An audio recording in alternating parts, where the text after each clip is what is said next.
السلام علیکم دوستوں، کبھی آپ نے سوچا ہے کہ پاکستان کے اندر موٹر سائیکل کے بیسک ڈیزائن میں چینجز کیوں نہیں آ رہے؟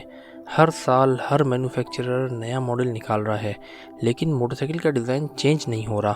صرف اور صرف زیادہ سے زیادہ یہی ہوتا ہے کہ تھوڑا سا ٹنکی کا شیپ چینج ہو جاتا ہے، یا کلر چینج ہو جاتا ہے، یا اسٹیکر چینج ہو جاتے ہیں، لیکن بائک کا بیسک ماڈل، بیسک اسٹرکچر وہی رہتا ہے۔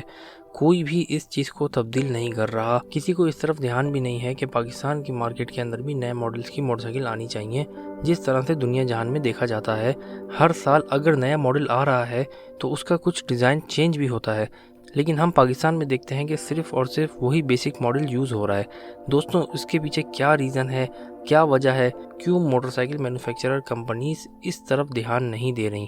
تو دوستوں، انہی سب باتوں کو جاننے کی کوشش کریں گے ہم آج کی اس ویڈیو میں۔ دوستوں، مئی 1974 میں ہونڈا والوں نے جاپان سے 2 بندے پاکستان بھیجے کہ پاکستان میں کس طرح کی موٹر سائیکل کامیاب ہو سکتی ہیں، اس کے اوپر R&A کرنے کے لیے، یعنی ریسرچ اینڈ انالائسس کرنے کے لیے۔ تو جو کچھ ان بندوں نے پاکستان میں دیکھا، وہ باتیں ان کے وہم و گمان میں بھی نہیں تھیں کہ ہم موٹر سائیکل سے کس طرح کا کام لے سکتے ہیں۔ تو انہوں نے جاپان میں واپس جا کر اپنی کمپنی کو بتایا، وہاں پر کچھ چیزیں بائک کے اوپر یوز کرنا ایک نارمل سی بات ہے، جیسے کہ بائک کے پیچھے بیوی اور ٹنکی پہ بچہ بٹھا کر گھومنا وہاں کے لوگوں کے لیے ایک نارمل بات ہے۔ اور اگر آپ کے 2 بچے ہوں تو بڑا بچہ بیچ میں بیٹھ جاتا ہے اور چھوٹا بچہ ٹنکی کے اوپر بیٹھ جاتا ہے، اور اگر آپ کے 3 بچے ہیں تو سب سے چھوٹا والا ماں کی گود میں بیٹھتا ہے، باقی کے 2 بچے ٹنکی پر اور ماں باپ کے بیچ میں بیٹھ جاتے ہیں۔ اور یہی نہیں، اس کے ساتھ ساتھ وہاں پر پیچھے کیریئر پہ سامان بھی رکھا جاتا ہے اور ہینڈل پہ تھیلیاں لٹکانے کا بھی کام لیا جاتا ہے۔ اور ہم نے موٹر سائیکل کو وہاں پر گدھے کی جگہ پہ لگے ہوئے بھی دیکھا ہے۔ یہ جواب انہوں نے ہونڈا میں اس ادارے کو دیا جو ہمارے جیسے ممالک کے لیے موٹر سائیکل کا ڈیزائن تیار کر رہے تھے۔ دوستوں، آگے چلنے سے پہلے اگر آپ نئے ہیں ہمارے چینل پہ تو لال بٹن کو دبا کے ضرور سبسکرائب کر دیجئے، اور اگر فیس بک پہ دیکھ رہے ہیں تو فالو کر دیں۔ پھر انہوں نے مزید بتایا کہ وہ لوگ اس وقت تک بائک کا آئل چینج نہیں کرتے جب تک تیل پانی نہ ہو جائے، اور ایئر فلٹر چینج کرنے کا تو ان کے ہاں وہم و گمان بھی نہیں ہے، اور موٹر سائیکل کی چینج تو اس وقت تک تبدیل نہیں کی جاتی جب تک کہ وہ ٹوٹ ہی نہ جائے۔ اور ہم نے پاکستان میں موٹر سائیکل سے وہ کام لیتے ہوئے دیکھا ہے جس کا جاپان میں کوئی تصور بھی نہیں کر سکتا۔ دوستوں، ہونڈا 125 کے پہلے 3 ڈیزائن آیا کرتے تھے۔ 1968 میں CS19، 1969 میں CB100، 1973 میں S110۔ لیکن ان سب کو پراپر مینٹیننس چاہیے ہوتی تھی، مگر کبھی بھی مار نہیں کھاتے تھے، اور ہونڈا ترقی پذیر ممالک میں اپنا شیئر بہت تیزی سے گرتا ہوا دیکھ رہا تھا۔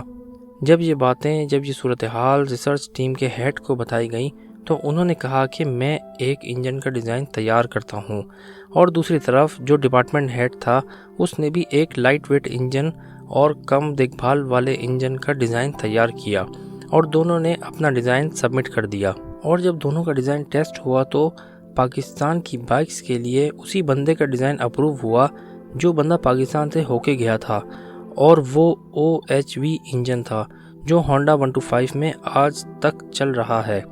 پھر ڈیزائن اپروو ہونے کے بعد ہونڈا والوں نے کچھ پوائنٹس پہ فوکس کیا تھا کہ انجن کا فیول ایوریج بہت اچھا ہو، انجن مار کھانے والا ہو، ڈیزائن مکمل پریکٹیکل ہو، اور وہ سب چیزیں ممکن ہو جن کے وہ سب لوگ عادی ہیں۔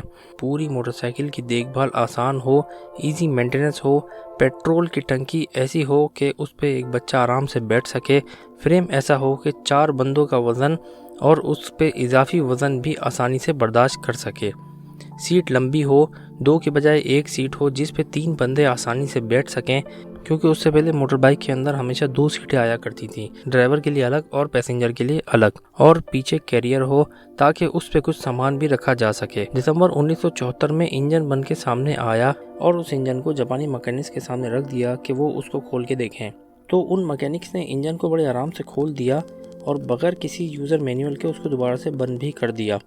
اب یہ بات کلیئر ہو گئی تھی کہ انجن مارکیٹ میں جائے گا تو کامیاب ہو جائے گا، کیونکہ مکینکس کو کسی کے سکھائے بغیر ہی انجن کی سمجھ آ گئی ہے۔ بینکاک اور تھائی لینڈ کی گرمیوں میں موٹر سائیکل کو کچے راستوں پہ دوڑایا گیا تاکہ انجن کے گرم ہونے اور دھول مٹی سے خراب ہونے کی جانچ پڑتال کی جا سکے۔